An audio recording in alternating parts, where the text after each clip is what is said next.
Hosantarina ny Antsirabe ny fahatelo hatramin'ny fahaefatra ny volana aprilo avy zao ny THB Tour amin'ity taona 2022 ity. Hetsika efa fanaon'ny Brasserie Star izy ity isa-taona ary dia lanonana goavana no miandry ireo vahoaka malagasy zany any Antsirabe ihany amin'ireo fotoana ireo.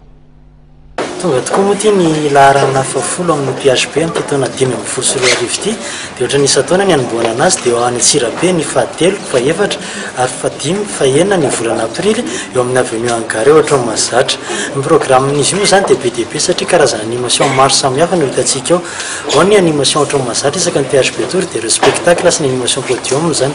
Ny spectacle zany dia misy ny Jerry Marcos, Ambondrona, Samuel ireo artiste telo ireo nalainay ary misy ny animation podium miaraka amin'ny foyer zay betsaka ny loka hozaraina, loka THB hozaraina amin'ny fotoana io. Ankoatran'izay koa misy ny animation DJ miaraka amin'ny DJ Nicky Dimano. Amin'ny THB Tour ny THB Tour dia eo koa ireo stand THB misy eo amin'ny zato eo izy any Antsirabe zay anjifa ireo vokatra star amin'ny vidiny star sy ireo tsakitsaky isan-karazany mifanaraka aminy.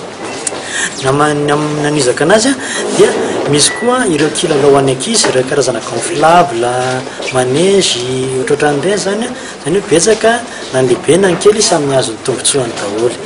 Ny tena ka mampiavaka ny THB Tour 2015 atao Antsirabe zany dia misy animation jeu concours zay hokarakarainay.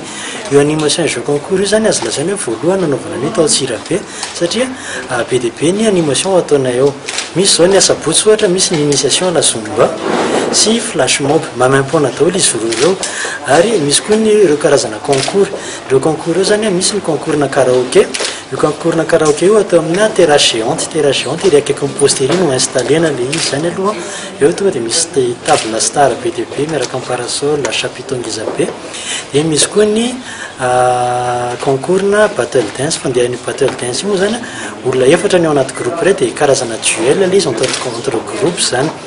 Ankoatran'izay misy ny concours na serveur, ireny concours na serveur ohatra ny manao course serveur reny ohatra zany. Loka mahery ny ray tapitrisa ray ireo no zaraina ho an'ireo mpandresy zany